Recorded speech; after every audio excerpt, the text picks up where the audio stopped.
Pare, Bibo! Bibo!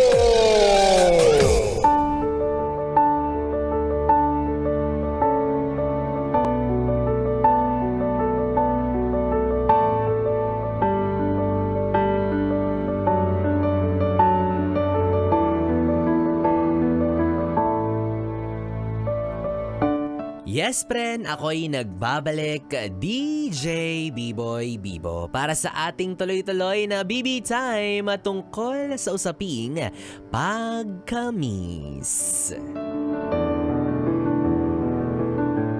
Pagkamis sa taong hindi ka naman nais. Wah? Kawawa naman yan siya, oo. Ikaw ba, yes, friend?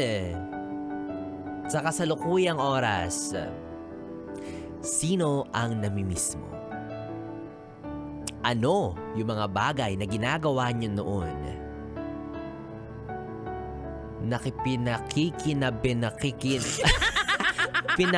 Ano yun? Pinakakapanabikan? Hindi na masabi na maayos sa salita. Pinakapapanabikan. Mo gawin ninyo ulit ngayon. Ay, maaaring yung mga panahong nagde-date-date kayo o hindi naman kaya yung mga panahong nagbabanding kayo or kahit ano. Basta kasama mo yung eksaktong tao na gusto mong makasama. Medyo pala isipan siya, no? Kasi maraming pwedeng pumasok sa isip mo na tao, 'di ba? Kasi marami ka for sure na miss sa iba't ibang klase ng aspeto. So, pwedeng sa kaibigan, pwedeng sa kamag-anak or whatsoever. At ngayong gabi, batiin rin natin yung mga yes friend natin na denial. Oo, yung mga ayaw pang aminin na meron naman talaga siyang namimiss na tao. Naku! Bebe, arte. Sasabihin pa, saan mo sabi sa'yo namimiss kita? Wala kang pruweba.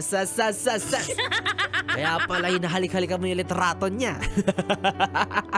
Sige na, kasi aminin mo na. Ano ka ba? Normal lang naman yan. Walang problema. 'Di ba? Lahat ng tao sa mundo, lahat tayo merong namimiss. Hindi man tao, sabihin na nating bagay o gawain. 'Di ba? Or pera. Yan. 'Di ba? Lahat tayo, normal sa atin yan. Walang problema kung mararamdaman mo na meron kang mamimiss na tao. Ultimo, 'di ba, sa mga maliliit na bagay na pwede mo siyang maalala, kaya namimiss mo siya, okay lang yan. Aminin mo na kapag wala siya, naaalala at naaalala mo siya. Sa kahit ano. Ultimo sa kapeng matamis, bigla mo siyang namimiss, lalo na yung matamis niyang kiss. Ganon bumanat para di ka iwan, para di mo mamiss.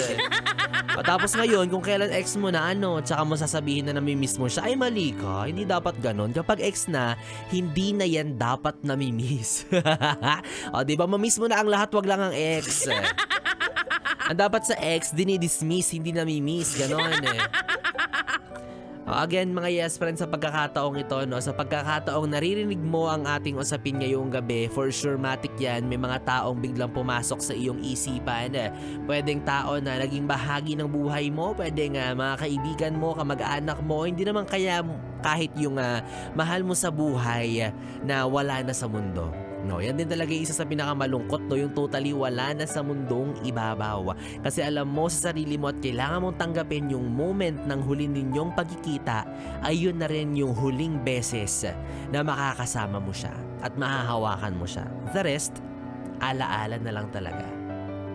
Kaya siguro, kahit pa paano masasabi natin na maswerte pa rin yung iilan nating mga yes friend na nangungulila kasi yung mga mahal nila sa buhay ay nasa malayo kaya hindi nila nakakasama or nakikita.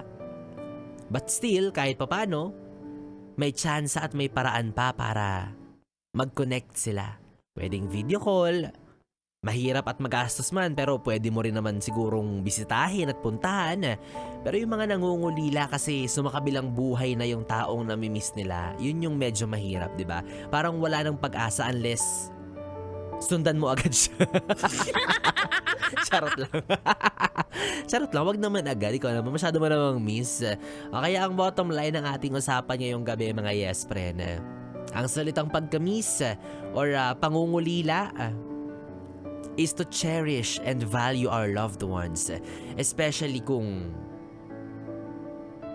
talagang wala na sila sa ating tabi. At mas i-value natin yung presensya nila kung mapalad pa tayong kasama pa natin sila. Kasi the moment na mapalayo yan sa'yo, doon ka matatauhan at doon mo ma-realize yung hirap kapag wala yung presensya niya. Yung malaking kakulangan kapag nawala na siya. But in some cases, may iba rin naman na kahit mapalayo sa atin, hindi nakakamiss. Di ba? Halimbawa, yung katrabaho mong toxic na nag-resign na, o yan, di nakakamiss. Hayaan mo na siya. Mag-run free na siya sa Rainbow Bridge. O, diba? At para din naman sa mga yes friend natin na magjowa dyan, na panay-panay na lang ang sabi na, namimiss ko na yung jowa ko.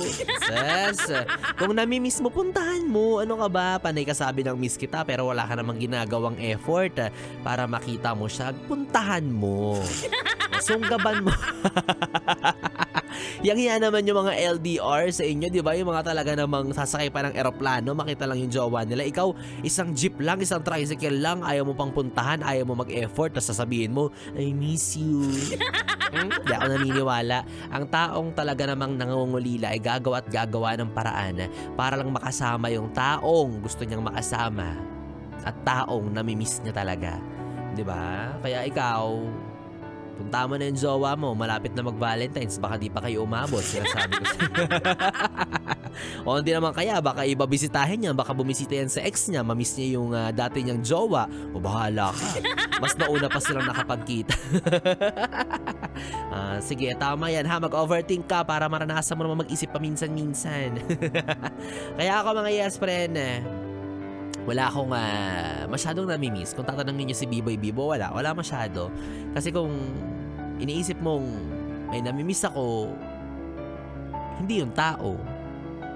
Pera yon, yung mga tagi-1,000. And speaking of pera at tagi-1,000, ay ano kaya ang pasabog ni Biboy Bibo? Eto na nga, makinig ka. ACS! Pera, pera! Pera, pera lang yan! ACS! Pera, pera! Pera, pera lang yan! ACS! Yes, friend, araw-araw ay namumudmod, namimigay, nagbabahagi kami ng tigli 500 piso para sa 4 na masiswerte nating yes, friend, na nakikinig sa 101.1 Yes FM. Araw-araw po, sumatotal na 2,000 piso ang ipinamimigay namin dito. Grabe naman. Grabe naman sa generosity. Diba? Kaya naman ikaw, yes friend, kung namimiss mo na ang kaperahan, especially yung mga pera mo na bigla na lang nang go sa'yo, diba? Bigla na lang umalis sa pitaka mo nang hindi mo namamalayan, ay sumali ka na dito, diba? Magbakasakali ka dahil araw-araw 4 ang maswerteng nananalo mula sa programa ni Rico Pañero, Sexy Megan, Maria Morena, hanggang kay Laika Barista. At kanina nga po, January 27, ito po ngayong araw po ito ha, ito ay yung mga yes friend natin na nanalo, si Angelo Royce Balase, Reynaldo Garrido, Aubrey Ferrer at Benigno Laca. Congratulations sa mga pagmumukha ninyo. At ikaw, yes friend, para makatanggap ka rin ng tumataginting na 500 petot, ituloy-tuloy mo lang ang pakikinig at pakikitutok sa 101.1 Yes FM at syempre, ituloy-tuloy mo lang din ang pagtangkilik sa mga produkto ng ACS Manufacturing Corporation katulad ng Pride Detergent. Kaya naman, yes friend, muli ito hatid sa inyo ng ACS! Pera, pera!